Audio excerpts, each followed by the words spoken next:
स्वागत है दोस्तों आप सभी का आज के सेशन में। आज के सेशन में दोस्तों क्वेश्चन सीरीज आपके लिए लाया हूं, जो कि सभी एग्ज़ाम के लिए महत्वपूर्ण है।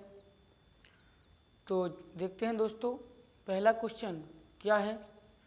तो पहला क्वेश्चन है दोस्तों कि किस तत्व की निर्माण इकाई आयतन को कहती है। क्या दोस्तों साइंस से संबंधित क्वेश्चन है कि किस तत्व की निर्माण इकाई आयतन को कहते हैं। तो दोस्तों इसका जो आंसर है वह घनत्व। क्या है? घनत्व। घनत्व की निर्माण इकाई को आयतन कहते हैं। घनत्व क्या होता है? घनत्व यानी डेंसिटी। क्या दोस्तों? डेंसिटी। डेंसिटी क्या होती है कि जो जितना घना होता है उसमें उतना ही द्रव्यमान होता है। जैसे एक बोरा में गेहूं भर लीजिए, एक बोरा में भूसा भर लीजिए, तो आपको घनत्व समझ में आ जाएगा कि जो घनत्व है वो किस प्रकार से है। इसी प्रकार से दोस्तों नेक्स्ट क्वेश्चन है कि दूसरा क्वेश्चन है कि बर्फ़ का गलनांक कितना होता है। जो बर्फ़ है इस बर्फ़ का गलनांक कितना होता है। तो जो बर्फ़ का गलनांक है दोस्तों 273.16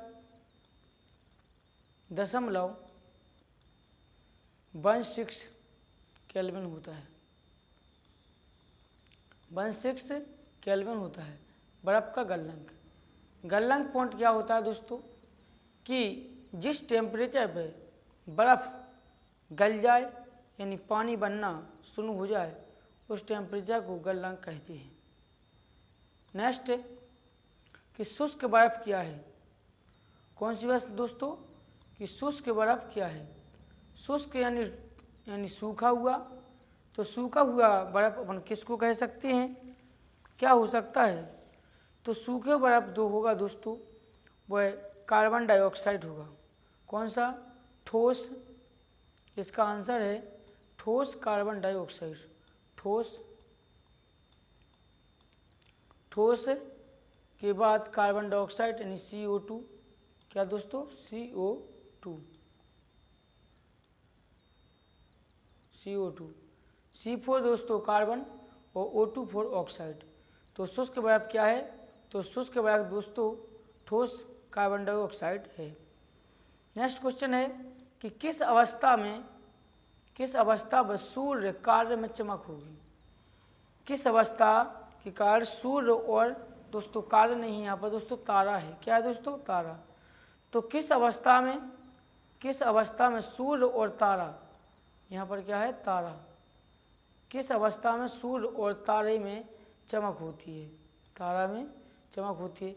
जैसे कि आप देखते हो जब सुबह या सांझ का समय होता है, इस समय पर सूर्य की जो चमक दिखाई देती है और रात्रि के समय में जो तारे चमकते हैं, इनकी चमक किस कारण से होती है, तो किसकी वजह से चमक पाई जाती है। तो इसकी जो चमक होती है दोस्तों वो प्लाज्मा अवस्था की तरह होती है। प्लाज्मा की वजह होती है। किसकी दोस्तों? प्लाज्मा एक अवस्था है जो किस प्रकार से होती है, जो किस में पाई जाती है।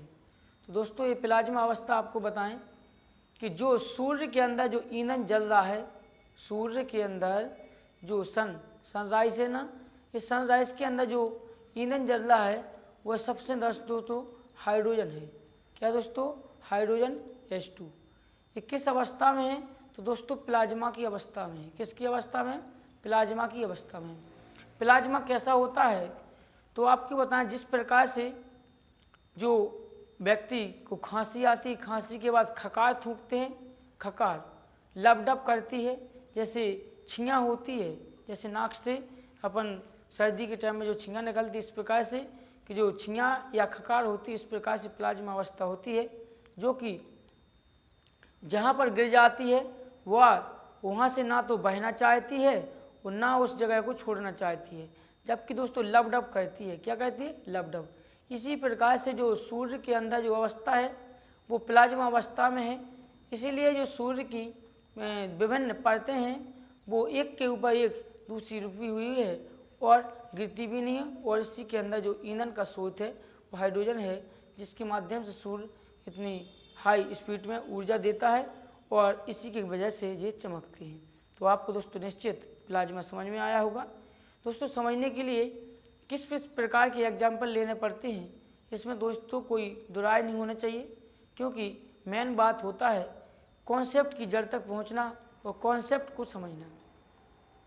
नेक्स्ट क्वेश्चन है 5वें नंबर का कि डिटॉल की बूंद को जल में मिलाने पर कौन सी डिटॉल की बूंद को जल में मिलाने पर कौन सी परिघटना कौन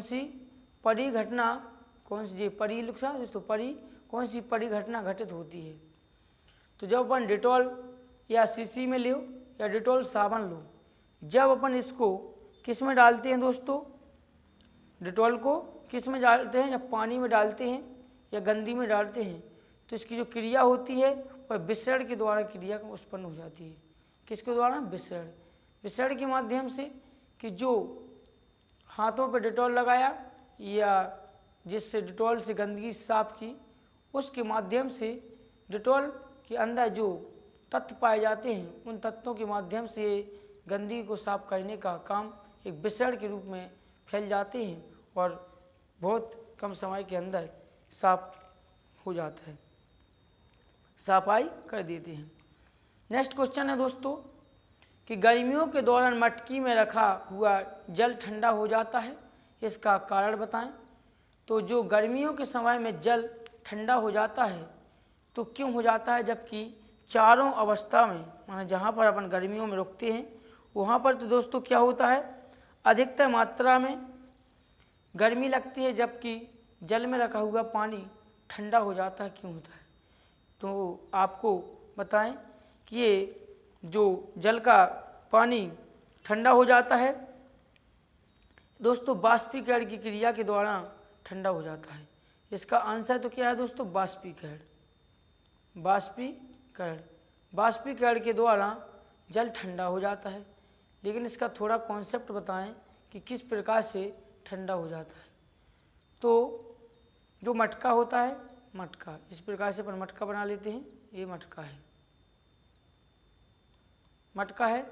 इस मटके में रखा हुआ जल, इस मटके के अंदर रखा हुआ जल, क्योंकि जो जल है वह जो मटका है, जल के अंदर मटके में जल भरा हुआ है, ये मिट्टी के बर्तन में भरा हुआ है। तो मिट्टी के बर्तन में क्या होता है, पानी रिस जाता है और बाहर से लग रही धूप और अंदर से लग रही दोस्तों ठंडा, इसके अंदर जो बाष्पीकरण की क्रिया के माध्यम से मटके में रखा हुआ पानी ठंडा हो जाता है।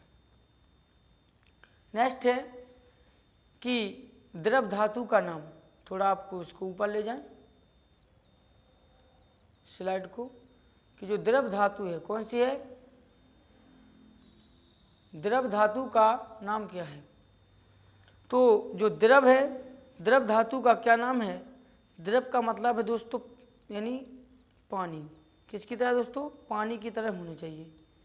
क्या होना चाहिए? ये धातु कौन सी धातु है जिसको अपन पानी के रूप में देख सकते हैं, पानी की तरह होती है। तो ऐसी धातु का नाम दोस्तों, धातुओं में दोस्तों अपन ने पढ़ा होगा लोहा, सोना, चांदी, ये प्रमुख धातुएं हैं।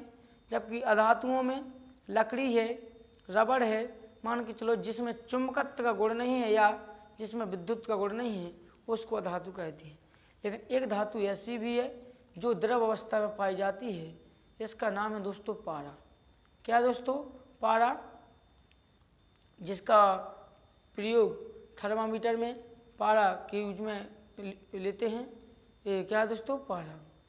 नेक्स्ट क्वेश्चन है कि जो दाब बढ़ाने पर किसका आयतन में कमी हो जाती है, दाब बढ़ाने पर किसके आयतन में कमी हो जाती है। तो दाब बढ़ाने में किसके आयतन में कमी होती है, तो दाब क्या होता है, तो दाब प्रेशर होता है। दाब क्या होता है दोस्तों? प्रेशर होता है। तो प्रेशर, जैसे कोई व्यक्ति है, इस व्यक्ति के सिर पर वजन रख दिया जाए, इस व्यक्ति के सिर पर वजन रख दिया जाए, वो दोस्तों क्या होगा? प्रेशर। तो जब इसके ऊपर भारी मात्रा में वजन रखा जाएगा तो कुछ इस प्रकार से इसकी हालत हो जाएगी। तो दाब बढ़ाने पर इसकी किसकी आयतन में कमी होगी?